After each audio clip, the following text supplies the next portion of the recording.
can think that we're present because we're existing in that moment, but there's a big difference between existing in a moment and being physically, emotionally, and mentally present in that moment. How do we do that? I think it starts with dropping judgments and preconceived notions, because when we show up, we think that we know what we're walking into. And then we have this prefixed idea about what we're going to see and how it's going to feel. And we judge whatever's around us or whatever it is that we're comparing things to. So we have to release the idea of judgment, comparison, or pre-knowledge, pre-knowing in order to be present. Because if you think you know what's going to happen, then you are only seeing the world in the perspective of either making that a reality, right? Or being set up to be disappointed. Hello, everyone. Welcome to Authentic Conversations. If this is your first time joining us, I am Amarelis and I'm with the lovely Susan. Good. Hello, hello. Hello, hello. Ah, here we are. Ooh, so Susan, springtime, energy, retrograde. I just had a beautiful conversation with Santi yesterday. We finally got together to do a little bit of what's going on, energy. And boy, I think that you and I have a lot of energy because we've been moving it. How's that feeling? Yeah.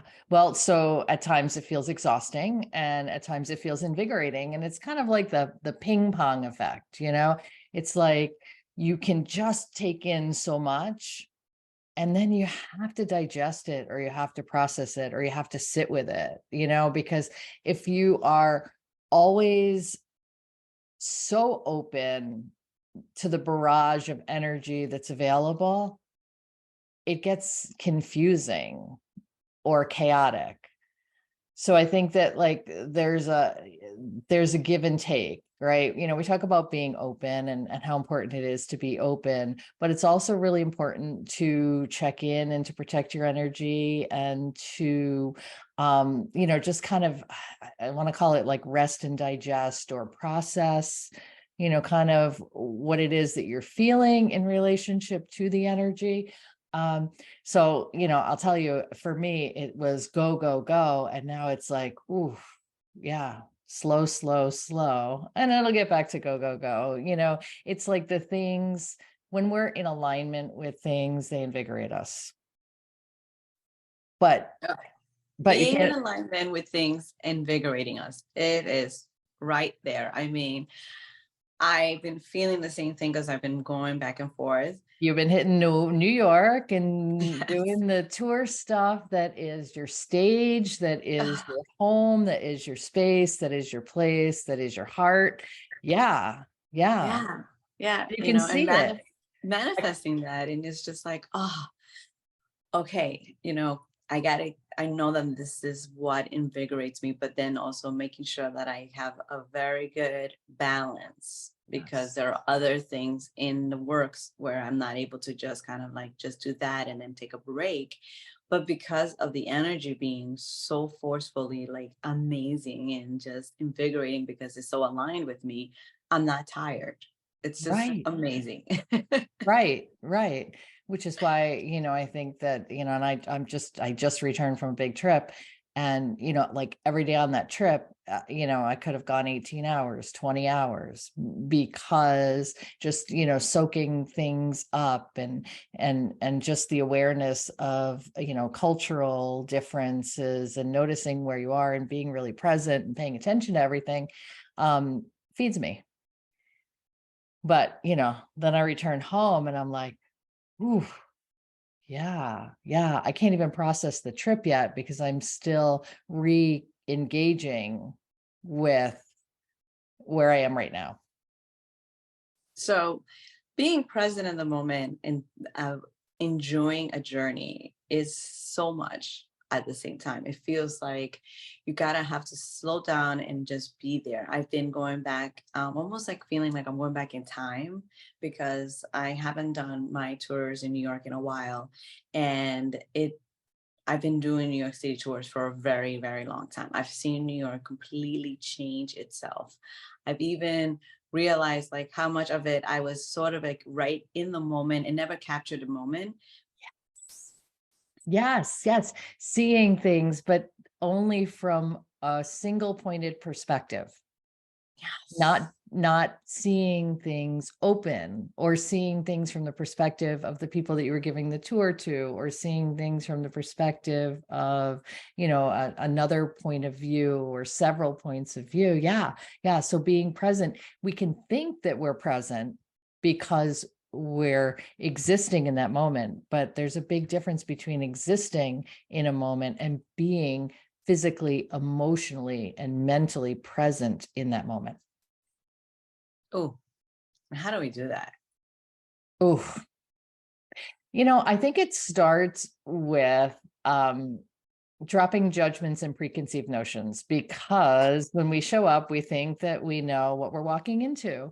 And then we have this prefixed idea about what we're going to see and how it's going to feel. And we judge, whatever's around us, or, whatever it is that we're, comparing things to. So we have to release the idea of judgment, comparison, or pre-knowledge, pre-knowing, in order to be present. Because if you think you know what's going to happen, then you are only seeing the world in the perspective of either making that a reality, right? Or being set up to be disappointed. Oh, I love this. So, as a tour guide, I always feel like when I'm going on tour that I'm going on a blind date, first of all. Mm, The itinerary is set, but I'm not, I am the leader of the group. I'm taking over what my job is more with students. So I love it. I have teachers, students who are learning a second language. In the years that I've been doing it, I've realized that every time I would go on and step on this bus and introduce myself, I'm welcoming them into my home, first of all, because that's the whole point of why they have me. your And heart, your then home, your heart. my heart, my home, mi casa, tu casa. Hmm. And then I have to allow them to understand that now we release control. This teacher has worked on this trip forever. These kids have gone GoFundMe or they sold cookies, right? And they're here now. And yes, we have an itinerary. And yes, there are certain things that we must do our best to get to. But But then can you you're in the control New York City traffic? Heck no. Heck no. Can you control the weather? No. no, No. no, You know, no. Can you control your bus breaking down? No. no. So No. now, there's all these elements. And then there's these two human beings who don't know each other and have to count on each other, this teacher and myself. She has to understand, or he has to understand, that I know the city. But even though how much I know the city, I don't know everything that's happening. Well, because Mayor, there's everything is a always changing, always there's changing, somebody And then comes to there's, visit and they shut down the entire, 4-block area. or we decided to book a session, and then all of a sudden, the session is in Bay Ridge, Brooklyn. And we're like, no, we're not making it from Manhattan to Bay Ridge, Brooklyn. And they're like, no, but it's just Brooklyn. No, it is another You have country. no idea. That's right. That's right. You're traveling, And then changes happen, right? And then so we have to adjust to the changes. And guys, this is happening in a New York minute. This is happening where they're coming in at 1 o'clock in the afternoon. They have the next day full day, and then they have half of another day, and they have to travel back, right? And in this travel and this journey, we're learning a culture, we're learning different foods, we're hanging out with different people. These are kids at either middle school or high school. There's a clique, there's this world that has been pulled out of them. There's the excitement and energy of seeing big buildings, and all of a sudden also all the changes. And you can see how everyone adjusts to the changes. yes, or does not adjust well to Or the yeah, change. does well. So whether they're adjusting correctly to the changes or they're not adjusting to the changes. And Just an awareness, it's not right or wrong. Some people are more open to change and some people are more resistant to change. However, everything is changing. everything's changing. And however, it's up to you to see that glass half full, half empty. It's up to you to be in that moment and enjoy the fact that we're going to go to a different area because it Yeah. was not even in the itinerary. Yes. And we're going to get there and we're going to enjoy it. And I'm always telling them throughout this trip, wherever we go, no matter how much I'm going to guide you, I still don't have full control.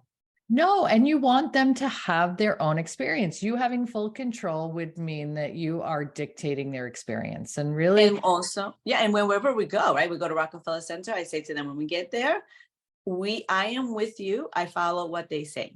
It's their building, it's their rules. We're going through security. When we're going to the Statue of Liberty, we're going through security. Once again, I am part of you. I am become part of your community because you're allowing me to. You don't know me and you're listening to me. I'm guiding you. But then even the guide has to step back at some point and let others guide them. that's right. Even guides need to be guided. Like, let's put this into life perspective, right? So, every day is like a tour through your own life. Every day you wake up in the morning and you're going to have experiences, and you don't necessarily know what those experiences are going to look like. And, what lens are you taking? Are you seeing them as obstacles or opportunities? Are you seeing them as half full or half empty? Are you seeing them as, moments to learn from, or, things to be, frustrated by or disappointed by? We are the tour guide of our own life. And the way that we get to control the tour is not by controlling the externals, but by controlling how we respond internally to what's happening outside of us. And let's talk about responding, because I'm a hot, spicy tamale, right? So the other day I did not respond to. Are you a hot, spicy tamale? I am. I realize that. I've agreed to it. And Wait, does I that know, make me a cool cucumber? Because I mean, I yes, guess you you could be are. a cool You're just, I cucumber. wish I could be cool. But I know that you get tatamali in the car. So Susan, don't be trying. I can get hot tamale. I can get hot tamale here or there, everywhere. But but those are chosen responses for me. And sometimes you have to choose that response in order to make the action happen. Right. So for the most Yes. part, I'm cool as a cucumber, but I also know that I have to get spicy if Mm. cool as a cucumber is not going to work or achieve the desired results. So, I mean, I'm about Yeah. it. Anyway. Right. But that's the thing. And it was kind of thrown in my face about the fact that they were like, oh, you should make a show definitely about authentic conversation because you're being so, peaceful. And I was like, wait a minute, just because I meditate Just and because I do I yoga, no, that because doesn't of yoga, mean. I'm not gonna get bullied around. And also, Yes. Don't, what is it? Don't assume my kindness for weakness, yes. like don't, yeah, don't think you can take advantage of me because I'm cool, Yeah. something. Yeah. Don't think just because we're walking around and we are all one and we're all energy, and the energy will shift. And when you know that your energy and your boundaries are being tested, there is the flight or fight survival. That's right. That's right. And And we're in sometimes that it's easy to instance. walk away. Sometimes it's easier to walk away, and other times you got to get your spicy on.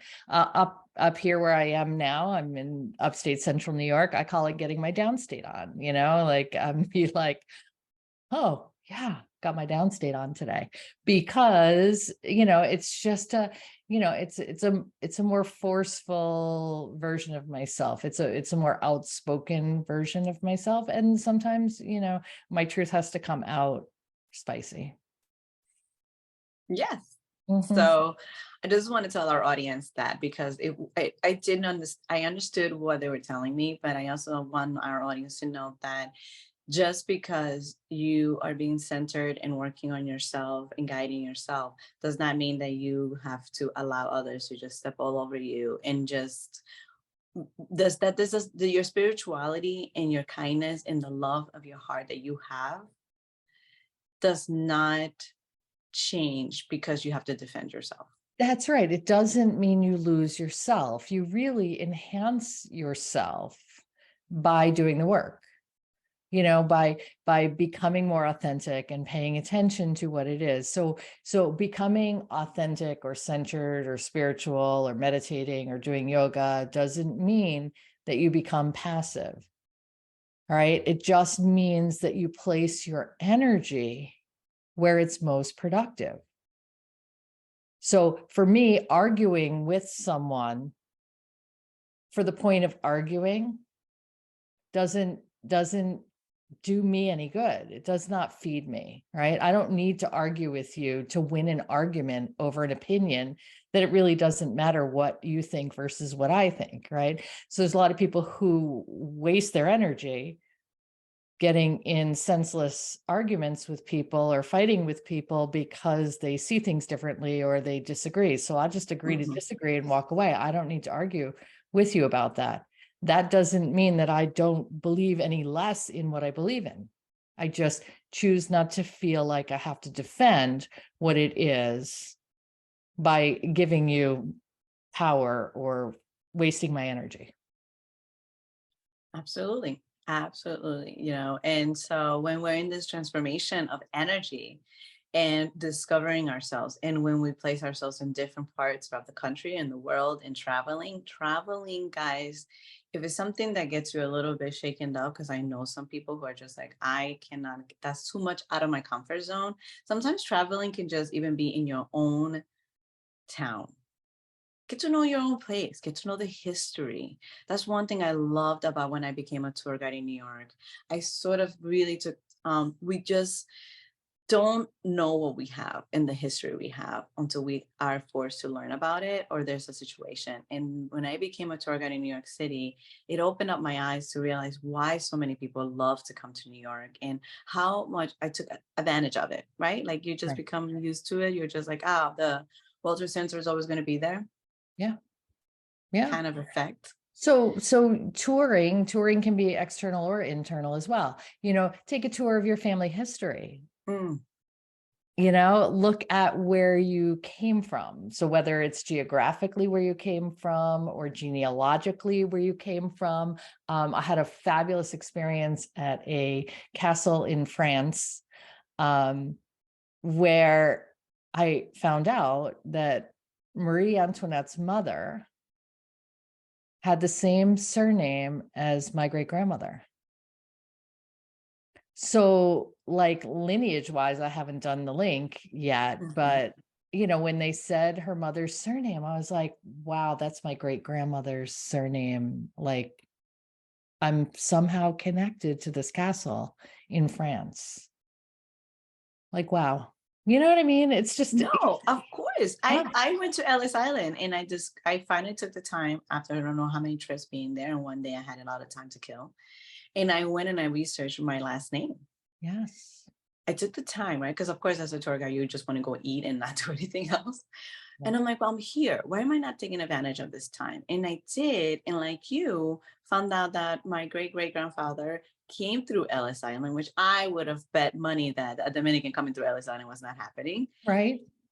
Registered in Ellis Island, Antonio Perez, my grandfather's name, Yeah. who then moved on to Santiago, the Dominican Republic, where my grandfather's from, Yes. Yes. So, and came from Spain. It's like, So the tour, right. So the tour is internal or external. The more we learn about who we are, the more we understand who we are. And the more we understand who we are, the more authentic we can be. Isn't that what we're talking about? So you're the guide. You're the guide. Can't control the rain, can't control the traffic, can control how you respond to rain and traffic. And you can control your perspective, your lens. Are you narrow or are you able to broaden your vision to encompass more? Because the more we see, the more we know, and the more we know, the more we understand, and the more we understand, the more authentic we become.